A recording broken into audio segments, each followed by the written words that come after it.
우리가 인생을 살아가면서 아주 중요한 순간에 무엇을 분실하면 참 난감한 경우를 당합니다.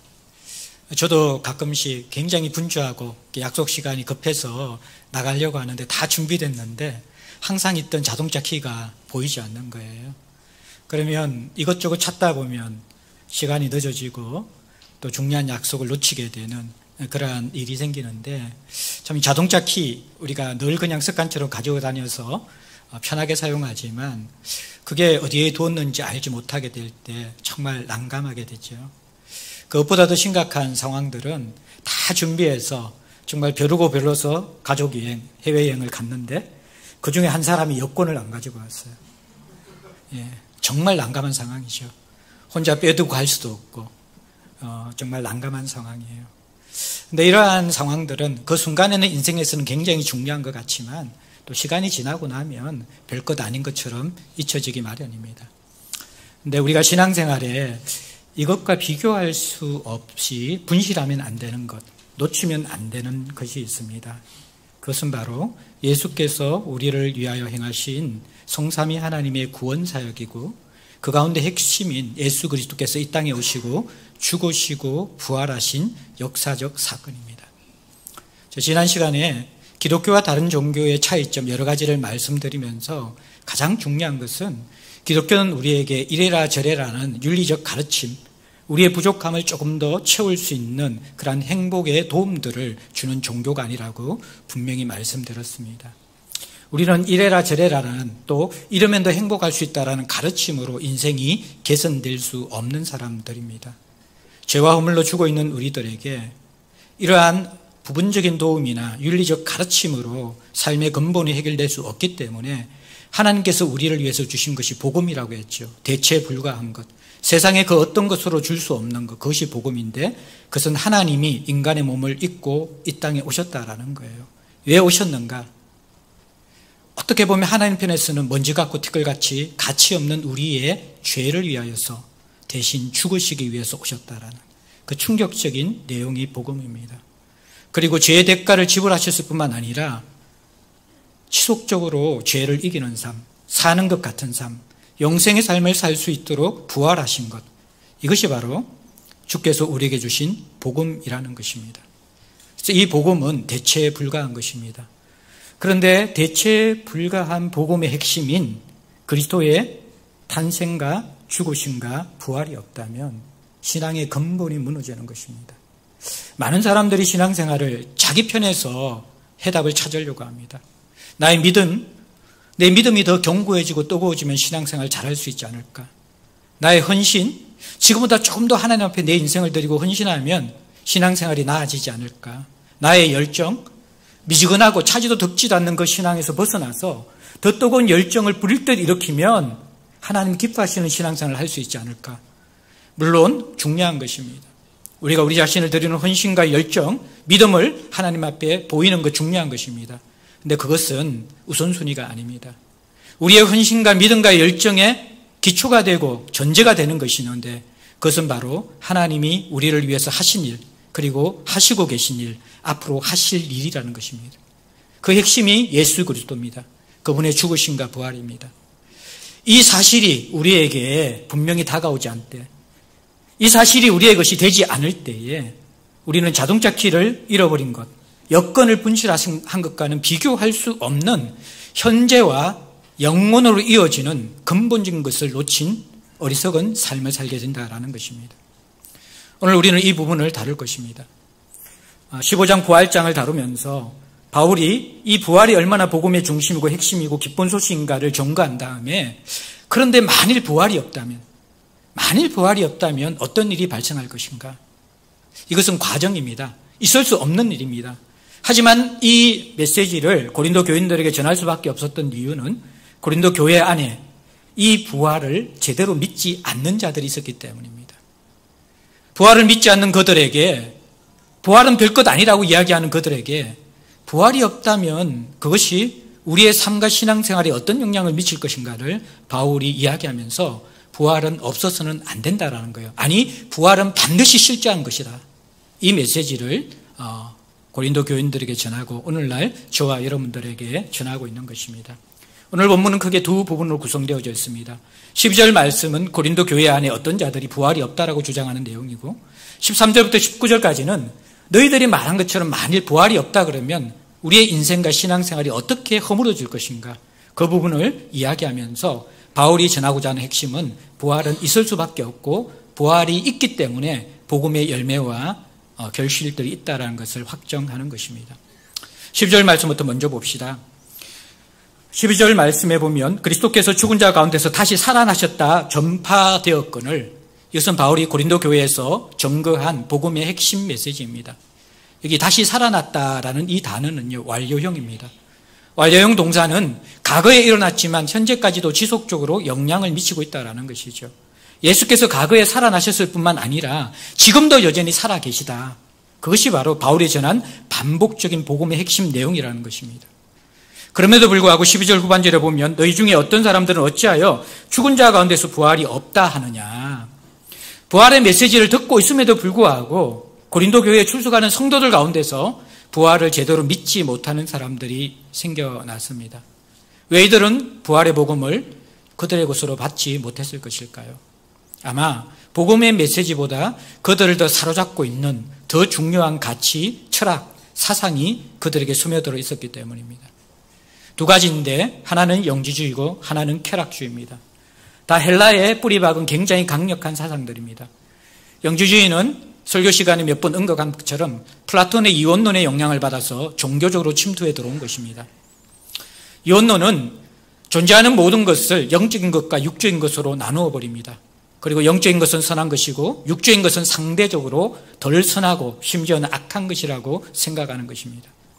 이들이 생각하는 구원은 선한 영혼을 얽매고 가두는 감옥과 같은 악한 육체, 이 악한 육체가 사라지고 선한 영혼만 남게 되는 것이 구원이라고 생각했습니다. 영지주의의 구원은 그래서 육체가 빨리 소멸해야만 합니다. 그것이 구원입니다. 그런데 바울이 전한 십자가의 복음, 부활의 복음의 핵심은 몸이 부활한다는 것입니다. 영혼이 사는 것이 아니라 먼지와 티끌같이 흙으로 돌아간 몸이 다시 부활해서 죽지 않고 영혼이 살게 될 것이다. 이것이 바울이 전한 복음이에요. 그렇다면 이들에게 영지주의자들에게 이것은 복음이 아니라 절망의 소식인 것이죠. 영혼이 구원받기 위해서 육체가 없어져야 되는데 그 썩어질 육체가 왜 다시 살아나는가? 왜 죽지 않는가? 그것은 영혼의 감옥이 다시 생기는 것이기 때문에 영지주의자들에게 이것은 복음이 아니라 절망인 것입니다. 그래서 그들은 받아들이지 않았습니다. 또 하나의 사상적 배경은 쾌락주의입니다. 쾌락주의는 일종의 무신론입니다. 무신론은 이 세상의 삶이 전부 다라는 것이죠. 이 세상의 삶이 전부 다라면 이 세상을 가장 가치 있고 행복하게 사는 것은 즐길 수 있는 것을 마음껏 즐기는 것입니다. 그들은 내세를 믿지 않았습니다. 심판을 묻지 않았습니다. 현실에서 내가 누릴 수 있는 것을 책으로 누리는 것이 삶의 지혜라고 생각했기 때문에 쾌락주의, 마음껏 즐기는 것이 인생의 기반이었습니다. 그들에게 죽음 이후에 몸의 부활이 있고 심판이 있다는 것은 역시 쾌락주의자에게 복음이 아니라 그것은 절망의 소식인 것입니다.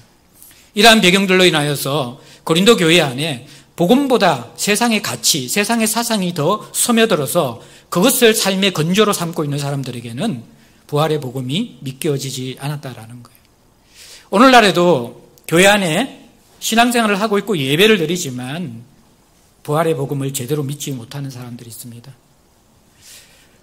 또 불신자들은 부활의 복음을 믿지 못하죠. 왜 믿지 못합니까? 오늘날 영향을 주는 가치는 과학입니다. 그리고 이성 그리고 경험으로 설득될 수 있는 것입니다. 과학주의는요 증명이 가능한 것만 믿거든요. 근데 예수 그리스도의 부활은 역사상 단 한 번 있었던 사건입니다. 환생은 있을 수 있습니다. 기절했다가 다시 살아나는 것, 관에 들어갔다가 다시 깨어나는 것. 근데 그것은 부활이 아닙니다. 왜? 또 죽기 때문입니다.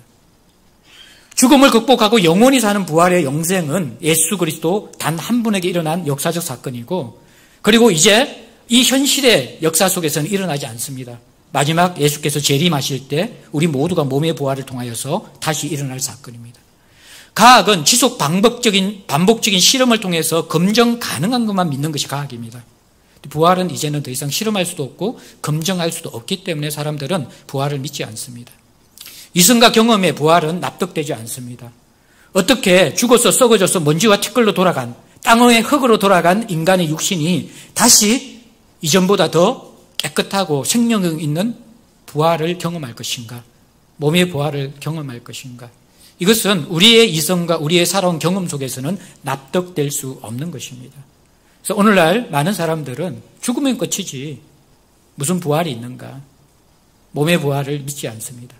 내세가 있다고 믿는 사람, 또 종교를 가진 사람조차도 영혼의 부활은 믿지만, 영혼이 살아있을 것은 믿지만 몸이 부활할 것이라는 이 몸의 신학을 가진 종교는 기독교밖에 없습니다. 몸을 선하고 거룩한 것으로 보고 하나님께서 이 몸을 통하여 예배하라고 가르치는 종교는 기독교밖에 없다라는 거예요. 그래서 이 몸의 부활은 불신자들에게는 이성적으로, 경험적으로, 과학적으로 받아들일 수 없는 것입니다. 그럼 여러분에게 질문합니다. 여러분들은 부활을 믿습니까? 아마 교리적으로 믿을 수 있을 것입니다. 또 그런데 교리적으로 불분명한 분들도 계십니다. 신앙생활을 하지만 내 이성과 경험을 뛰어넘는 것에 대해서는 갸우뚱거리는 사람들이 있다는 것이죠. 굳이 부활이 없더라도 삶의 의미를 주고 공동체가 좋고 신앙생활을 하며 누리는 유익이 많기 때문에 부활 같은 따위는 내게 그렇게 중요하지 않아 라고 생각하고 신앙생활을 하는 분들이 계십니까? 오늘 본문을 읽어보면요, 그 신앙생활은 성경은 불가능하다라고 이야기합니다. 부활이 빠지면 그것은 신앙생활이 아니고 기독교가 아니기 때문입니다. 교리적으로 납득하지 못하는 사람들은요, 자신이 믿고 있는 하나님이 너무나 작은 하나님입니다. 능력이 없는 하나님인 것이죠. 우리가 믿는 하나님이 무에서 천지를 창조하신 하나님, 그 하나님이 우리의 믿음의 대상이신 하나님이라 그러면 죽은 우리의 흙이 된 몸을 부활시키는 하나님, 그것은 너무나 쉬운 것입니다. 우리가 믿고 있는 하나님이 너무나 작기 때문에, 우리가 믿고 있는 그 하나님이 내 이성과 경험과 과학 안에 갖추어져 있기 때문에 우리는 부활의 하나님을 실제로 교리적으로 잘 믿지 못한다는 거예요.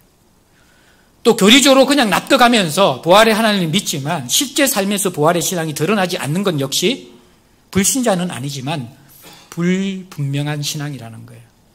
이 불분명한 신앙은요, 불신자와 비슷한 영적 생명력이 없는 결과를 가져올 수 있습니다. 예수 그리스도의 십자가의 죽으심과 부활 사건 없이 윤리적인 가르침을 붙잡고 신앙생활을 하고, 조금 더 선한 삶을 살기 위해서 신앙생활을 하고, 행복을 추구하기 위해서 신앙생활을 하고, 좋은 사람들이 있기 때문에 공동체 때문에 신앙생활을 하고, 과연 그것이 기독교일까요? 부활이 없으면 복음은 성립되지 않습니다. 복음을 모르면 신앙생활은 불가한 것입니다. 그런데 이 고린도 교회 안에 또 오늘날 불신자들뿐만 아니라 교회를 다니는 성도들 안에도 부활을 믿지 않거나 불분명한 신앙을 가진 사람들이 있다는 것입니다. 이것은 가정이죠. 만약 부활이 없다면 어떤 결과가 나올 것인가?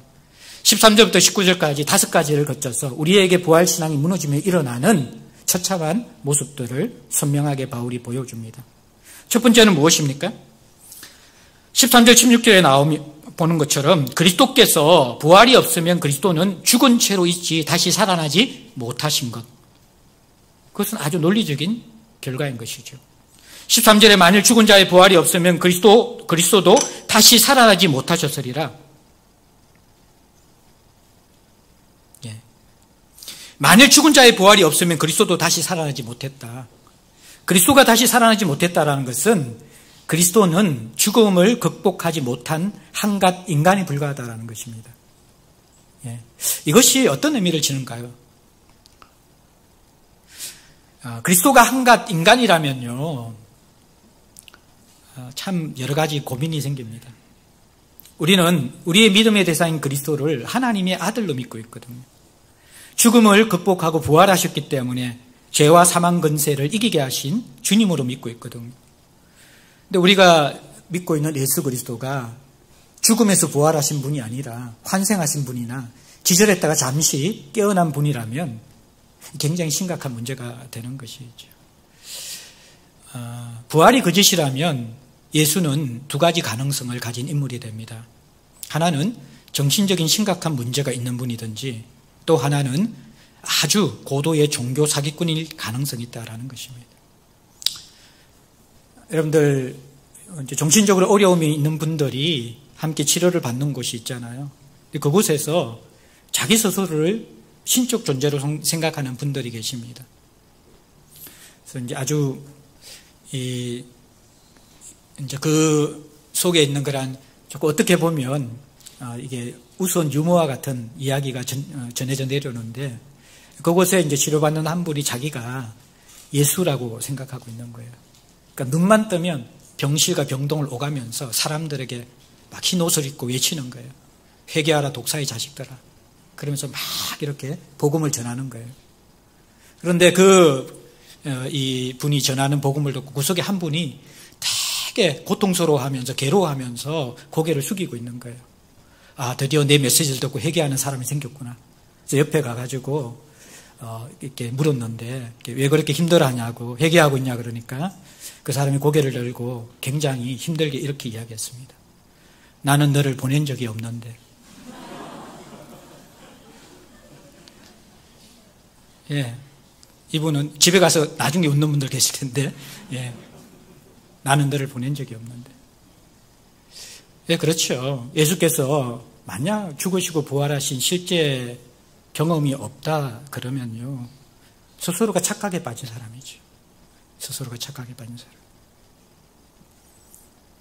우리가 이 정도까지는 아니지만 살면서 우리도 뭔가 내 존재가 아닌 존재가 되었으면 좋겠다, 그런 생각하며 살아갈 때가 있잖아요. 저는 그게 제일 많을 때가 축구할 때였어요. 중학교 때부터 초등학교 때부터 이제 옛날 국민학교 때 축구를 너무 좋아해가지고요. 아침에 해 뜨면 나가가지고 아침밥 먹고 해 뜨면 나가서 점심 밥 먹는 것도 아까워가지고 수돗물 마시면서 해질 때까지 축구를 했거든요. 그러니까 오후 되면 온몸에 기력이 다 빠집니다.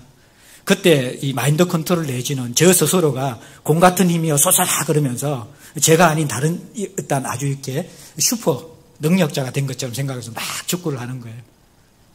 우리가 인생을 살아가면서 그런 느낌을 가질 때는 있지만 그게 정말 나라고 생각하는 것은 굉장히 심각한 문제죠. 예수가 그러한 분인가? 두 번째 가능성은요, 종교 사기꾼입니다. 우리는 예수 그리스도를 하나님의 아들로 믿거든요.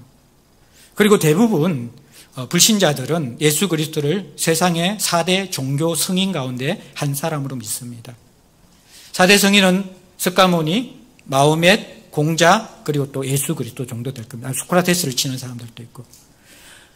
그런데 예수 그리스도가 만약 죽으시고 부활하시지 않았으면요, 그분은 위대한 종교적 지도자가 될 수 없습니다. 왜냐 그러면요, 다른 사람들은 진실하잖아요, 그들의 가르침이. 근데 예수 그리스도의 가르침은 자기 자신이 하나님의 아들이라는 것이거든요. 자기 자신이 우리 죄를 위해 죽으시고 부활하셨다는 메시지거든요. 그가 가르치는 핵심 메시지가 거짓이라면요, 그분은 우리가 따르고 존경할 만한 종교 지도자의 자격이 없는 분이죠.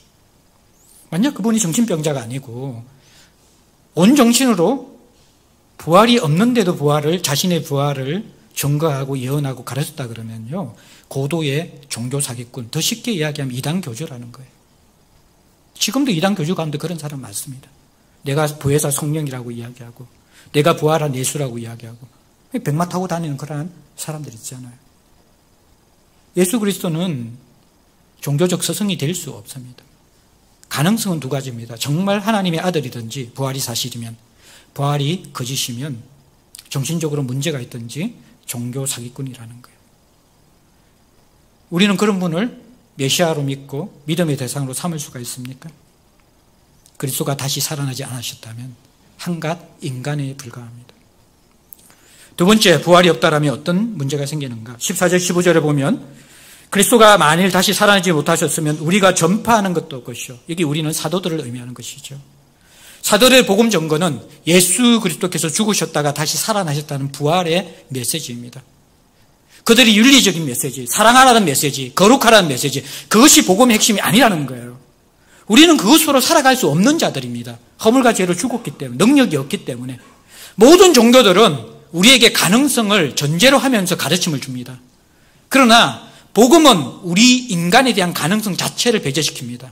허물과 죄로 죽어 있기 때문에 아무것도 할 수 없는 죽은 송장과 같은 시체와 같은 우리들에게 이래라 저래라 가르쳐 본들 아무런 열매나 변화가 일어날 수 없다라는 거예요. 그래서 복음의 핵심은요, 우리의 죄의 문제가 해결되지 않고는 우리는 생명을 가질 수도 없고 생명에 따른 삶을 살 수도 없기 때문에 죽으시고 부활하신 예수 그리스도를 전하는 것입니다. 근데 그것이 거짓이라는 거예요. 그러면 헛것이죠. 메시지가 거짓이면 아무것도 없는 헛것이죠. 텅 비어져 버리는 것이 되는 것이죠. 그리고 15절에 또 우리가 하나님의 거짓정으로 발견되리니 예수는 이단 교주가 되는 것이고 사도들은 그 이단 교주와 협잡해서 큰 신흥 종교를 만들어서 이 땅에서 한탕을 기대하는 그러한 종교 사기꾼 그러한 집단들이 되어져 버리는 것입니다. 거짓 정인이 되어버린다.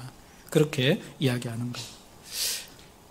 이 일이 사실 가능할까요? 만일이라고 이렇게 했는데 이제 20절 다음 주에 우리가 다룰 그러나 이제라는 단어가 나오잖아요. 그러니까 이게 만일이라는 것은 12절부터 19절까지 가정이고요. 20절부터 다루는 것은 그러나 이제라는 것은 부활이 없다라는 것은 있을 수 없는 일이고 사실이라는 거예요. 그것을 다루면서 이걸 먼저 전제로 하는데 사도들의 정언이 거짓이고 이들이 거짓 정언자들이다. 가능할까요? 이것 자체도 불가능합니다. 제가 지난 시간에 좀 부족해가지고 부활의 증거에 대해서 제가 이제 빈무덤에 대해서 또 기절설, 시체 도적설 이런 부분을 조금 제가 언급하고 환상들에 대해서 언급했는데 가장 중요한 예수 그리스도의 부활의 증거 가운데 변정학들이 치는 것은요 제자들의 변화입니다. 제자들의 변화. 왜냐하면 이 제자들은 예수께서 십자가에 달려 심판당하실 때 재판당하실 때 다 뿔뿔이 흩어졌고 베드로는 부인하고 저주까지 했습니다. 그러한 자들이 거짓 증거를 위해서 자신의 생명을 던진다? 예수의 제자 12명 가운데 11명은 순교했거든요. 여러분들 아무리 돈이 좋고 아무리 인기가 좋고 아무리 군중들의 영향력을 미치는 것이 좋을지라도 거짓된 자기가 거짓인지 아는 것을 전하면서 그것을 위해서 생명까지 바칠 어리석은 자들이 있습니까? 그런 또 부활을 믿지 않았기 때문에 다 예수 그리스도의 십자가의 죽으심만 보고 뿔뿔이 흩어졌잖아요. 부활을 기대하지도 않았고 부활을 믿지도 않았던 그들이 부활을 증거했기 때문에 결국에는 다 순교당합니다. 그런 어리석은 인생이 있을 수 있나요? 제자들의 변화는요. 어떤 의미에서 우리가 이성적으로 경험적으로 납득할 수밖에 없는 예수 부활은 분명한 것이고 이들은 예수 부활의 선명한 목격자라는 사실이 아니면 일어날 수 없는 모습이라는 거예요. 그래서 이 사도들의 증거는 거짓이 될 수가 없고 그들은 거짓 증언자가 될 수 없는 것이죠. 그런데 만일 부활이 없다 그러면요. 이들이 예수에게 속아가지고 진짜로 예수께서 부활하신 거 착각하고 지냈다 그러면 이들 역시 불쌍한 자들이죠. 어리석은 자들이고 속은 자들이죠. 14절 17절에 보면 이제 세 번째로 우리의 믿음도 부활이 없으면 헛것이 되어버립니다. 14절에 그리스도께서 만일 다시 살아나지 못하셨으면 우리가 전파하는 것도 헛것이요 또 너희 믿음도 헛것이라. 자, 우리의 믿음은 뭡니까? 믿음이라는 것은 내가 믿고 싶은 것을 믿는 것이 아니라 하나님이 하셨고 하시고 계시고 하실 일을 믿는 것이 믿음이라는 거예요. 기독교의 믿음과 다른 종교의 믿음의 차이가 있습니다. 모든 종교는 믿음을 가지고 있습니다. 그런데 기독교의 믿음과 다른 종교의 믿음의 차이는 뭘까요? 다른 종교의 믿음은 대부분 네 가지 정도의 성격을 가집니다. 첫 번째는 맹신입니다.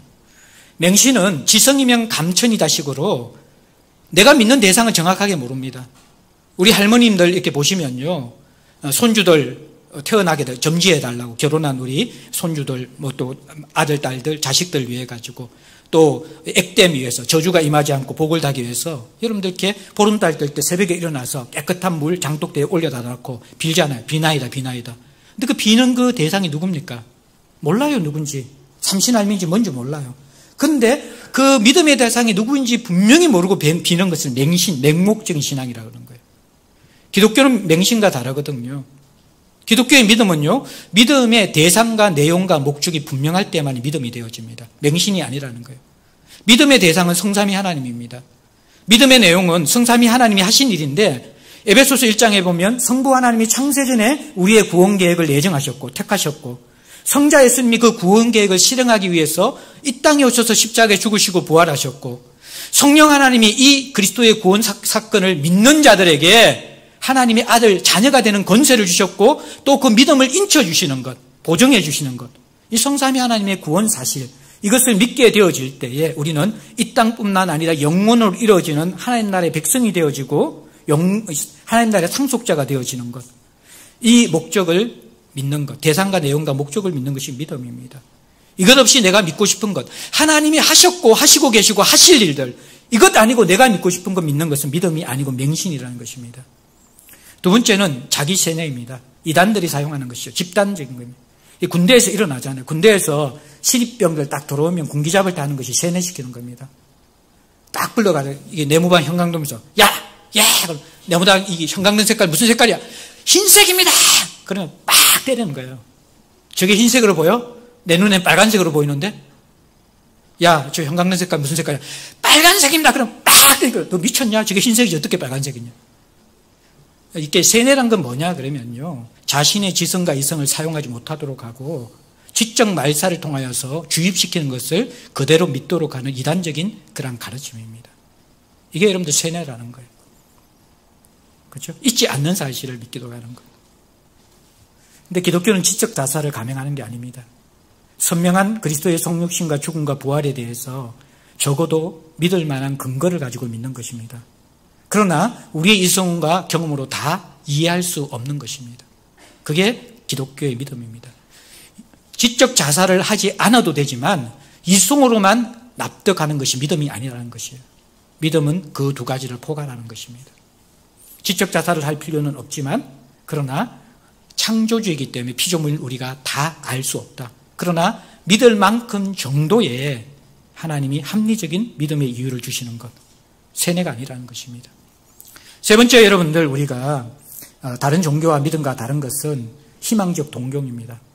다른 종교는요, 주고받나? 내세가 있나? 모릅니다. 그러나 있었으면 좋겠다라는 거예요. 있었으면 좋겠다라는 거예요. 이 땅의 삶이 너무 고통스럽고 힘드니까 내세에 가서라도 보상을 받고 싶은 마음, 그게 희망적 동경이거든요. 근데 우리는 희망적 동경이 아니라 이미 이루어진 일에 기반해서 믿는 거예요. 하나님 나라에 이미 임했어요. 그리스도의 죽으심과 부활로서. 그리고 우리의 믿음은 지금 여기에서 하나님 나라를 이미 맛보고 누리고 있는 거예요. 지금은 아무것도 누리지 못하다가 죽고 나서만 누리는 것은 복음이 아니라는 것입니다. 복음은 죽어서 천국 가는 티켓, 이 땅은 지질이 공상맞게 살고 아무런 도움도 없고 처참하게 살다가 죽어서 천국 가는 티켓을 소유하는 것, 종말의 종교가 아니라는 것입니다. 지금 여기에서 임한 하나님 나라 속에서 맛보고 경험하고 그것이 너무 좋기 때문에 종말을 소망하는 종교, 완성될 하나님 나라를 기다리는 것이 복음이라는 것입니다. 또 하나의 이게 믿음이라고 착각하는 것은 네 번째, 적극적인 사고방식입니다. 그것은 내 편의 어떠한 능력을 극대화시켜가지고 원하는 것을 성취하려고 하는 겁니다. 긍정적인 마인드, 적극적인 사고방식. 기독교 안에서 이런 복음을 전하는 사람도 있습니다. 로버트 슐러나 아니면 로만 빈센트 필 박사 같은 이런 분들은요, 오히려 복음보다 이것이 더 인기가 있습니다. 적극적인 사고방식, 긍정적 사고방식. 이 모든 것들은요, 복음이 아닙니다. 믿음이 아니라는 거예요. 맹신, 세뇌, 희망적 동경, 적극적인 사고방식, 이것은 믿음이 아니에요. 우리의 믿음은 하나님께서 하셨고 하시고 계시고 하실 일들, 그리스도를 통해서 이미 십자가에서 성부 하나님께서 창세전에 우리를 택해서 구원 계획을 가지셨고, 예수께서 오셨고 죽으셨고 부활하셨고 지금도 살아계셔서 우리에게 부활신앙을 주시면서 지금 여기만 하나님 나라를 누리게 하시면서 종말에 완성될 하나님 나라를 기다리게 하시는 것, 그게 복음입니다. 그게 믿음입니다. 이것을 믿어야 된다는 거예요. 그런데 예수 그리스도의 죽음과 부활이 거짓이면 믿을 대상이 없는 것이죠. 우리는 사상이 아니기 때문에 우리의 믿음은 헛것이 됩니다. 그리고 17절에 보면 여전히 그리스도께서 다시 살아난 일이 없으면 너희 믿음도 없되고 너희가 여전히 죄 가운데 있을 것이다. 예, 그리스도의 죽음과 부활은요, 천국 티켓이 아니라 죄의 삭시 사망이잖아요. 죄의 대가를 예수께서 지불해 주시고 지금 여기에서부터 부활의 삶을 살라고 부활하신 거예요. 그러니까 죽음과 부활이 없으면요, 우리가 죄를 이기지 못합니다. 십자가만 믿는 사람들은 죄사함은 알거든요. 근데 부활을 모르는 사람은 현실에서 죄를 이기는 능력이 없어지는 거예요. 죄의 문제는 두 가지입니다. 이미 지은 죄에 대한 대가인 죽음의 문제를 해결하는 것, 그리고 주님 오실 때까지 여전히 남아있는 우리의 죄의 본성을 현실에서 이기면서 살아가는 죄를 이기는 삶, 이 두 가지가 함께 있어야지 죄의 문제가 해결되는 것이잖아요. 근데 많은 그리스도인들이 부활의 복음을 믿지 못하면서 일어나는 어리석음들은 뭐냐 그러면요, 죽어서 천국 가고 죄의 삭신 사망이 지불되어져서 영원한 죽음에서 벗어날 것을 믿고 있지만 지금 여기에 잔존하고 남아있는 죄의 세력들을 이기게 하시는 지금 여기에 임한 부활의 능력들을 믿지 못하기 때문에 천국 가는 티켓만 얻고 여전히 이 세상에 살면서는 죄에 허덕이면서 불신자와 별반 다를 것 없는 자기 욕심에 얽매인 삶을 살아간다라는 거예요. 부활의 복음이 없으면 그렇게 되는 거예요. 이 부활은 죄의 대가인 사망을 이길 뿐만 아니라 지금 여기에서 죄를 이기고 영생에 속하는 예수께서 이 땅에서 사셨던 그 삶을 우리가 지금부터 살아갈 수 있도록 하는 것, 그것이 우리의 믿음이고 죄를 이기는 능력인데 그게 없어져 버려요. 죽음과 부활이 거짓이면. 그리고 18절 말씀에 보면 죽은 자의 소망은 망한 것이 됩니다. 또한 그리스도 안에서 잠자는 자도 망하였으리니, 자, 성경은 죽음을 잠자는 것이다 라고 이야기합니다. 이게 성경이 죽음을 보는 하나의 관점입니다. 여기에는 두 가지 메시지가 있거든요. 죽음이 잠이라면요, 죽음은 불안하고 두려운 것이 될 수가 없습니다. 그러면 밤마다 잠자리 가면서 막 불안과 두려움 때문에 잠자리 가는 것에 대해서 공포를 느끼는 사람이 있습니까? 만약 있다면 그 사람은요, 잠들지 못해서 힘든 거예요. 불면증 때문에 그런 거예요. 예. 현대인들이 스트레스와 우울증 때문에 잠들지 못하거든요. 예. 잠은 어떻게 보면 우리에게 주시는, 피조물들에게 주시는 축복입니다. 잠자리에 들면서 염려하고 불안한 사람은 아무도 없죠. 마찬가지로 우리가 부활에 하나님을 믿는다 그러면 죽음 역시 잠과 같은 것이기 때문에 불안하고 염려할 필요가 없다라는 거예요. 또 잠의 비유는요, 깨어나면 새로운 희망찬 새날이 출발된다라는 거예요. 몸도 회복되어지고 과거의 일들도 회복될 수 있는 새날이 시작된다는 것이 잠의 의미라는 것입니다. 마찬가지로 성도의 죽음도 잠이기 때문에 우리의 죽음이 끝나는 것이 아니라 새날이 시작되는 것입니다. 제가 그것을 뱃속에서 아이가 태어나는 그 비유로 장례 메시지를 할 때 많이 전했습니다. 아이에게 가장 행복하고 안전하고 친밀하고 떠나기 싫은 장소는 엄마의 뱃속입니다.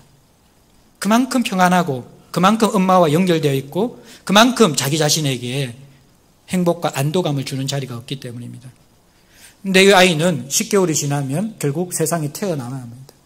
엄마의 뱃속이 영원하게 자신이 거할 곳이 아니기 때문입니다. 아이의 입장 속에서는 엄마의 뱃속을 떠나는 것이 죽음입니다.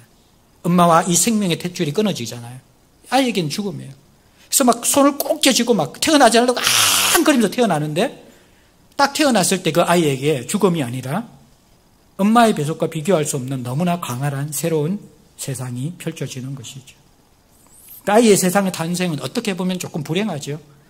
엄마의 뱃속보다 훨씬 더 힘들고 어려운 것이 세상이 넓기는 하지만, 그런데 우리가 이 세상의 일상의 삶들, 이 세상의 우리의 생애가 자궁 속의 아이의 삶이라면 우리의 죽음 위에 태어나는 것은 신라군에 깨어진 세상이 아니라 완전히 회복된 하나님 나라에서 태어나게 된다는 것입니다. 눈물도 고통도 수고도 아픔도 없는 것. 예, 그것이 잠이라는 것입니다. 그런데 그리스도의 부활이 거짓이면 죽으면 끝입니다. 우리는 쾌락주의자로 살아가는 것이 어떤 의미에서는 가장 행복한 사람들이에요. 내세가 없는데, 심판이 없는데. 여기 있는 삶이라도 복되게 행복하고 즐겁게 살아야 되는 것 아닙니까? 망한 자들이 됩니다.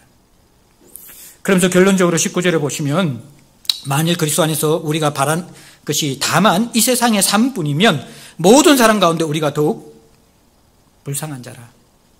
결국 몸의 부활과 영원한 내세가 없다 그러면 가장 불쌍한 것이 그리스도인이라는 것입니다.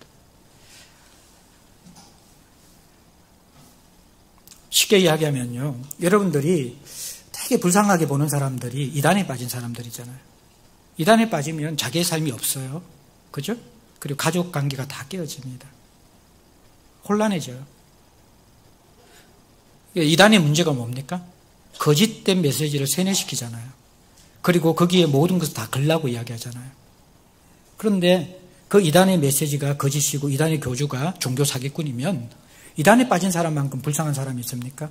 자기 전 재산 다 팔았는데, 자신의 삶을 다 드렸는데. 근데 이것을 만약 예수께서 부활하시지 않으셨다면 여러분들은 영적 보이스피싱을 당한 겁니다. 영적 사기라는 거예요, 이거는. 그렇지 않습니까? 우리는 좋은 윤리적 가르침을 따르는 사람이 아니에요.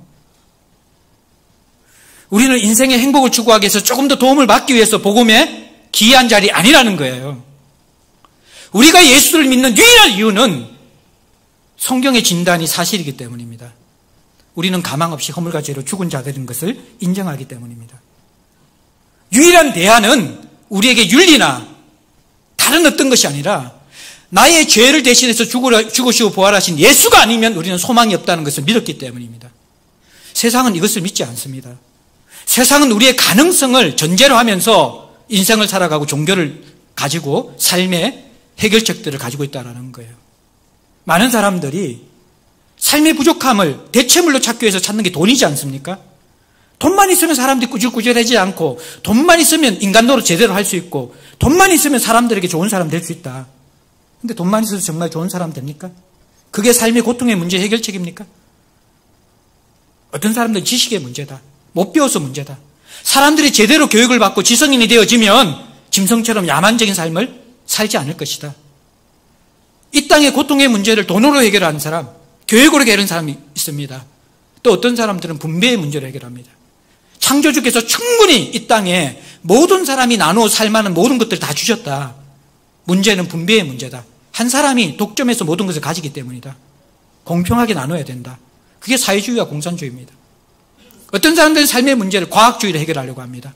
과학기술 문명이 발전하게 되어지면 사람들은 로봇가 다 모든 일을 하기 때문에 그냥 누리고 살면 된다. 그렇게 해결하는 사람들이 있습니다. 그런데 과학이 이렇게 발전됐고요. 그리고 이 세상의 사람들이 그렇게 똑똑하게 지성적인 사람들이 되어졌고요. 그리고 넘칠 정도로 부를 소유한 사람들이 생겨나게 되어졌습니다. 사회주의 국가 속에서 공산주의께서 이 부의 재분배를 통해서 이 땅의 유토피아를 건설하려고 했습니다. 결과는 무엇입니까? 인간의 죄가 있는 이상은 결코 이 땅의 유토피아는 올 수 없습니다. 진정한 삶은 올 수 없다라는 것입니다.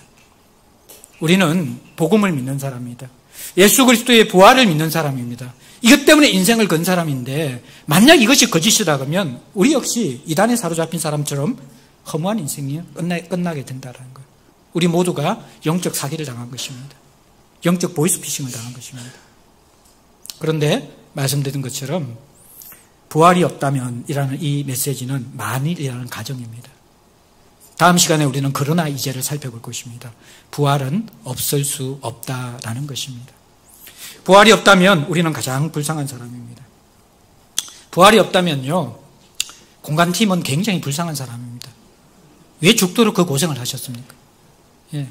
부활이 없다면요, 우리 공동체에 정말 진이 빠지도록 섬기는 사람들이 많이 있거든요.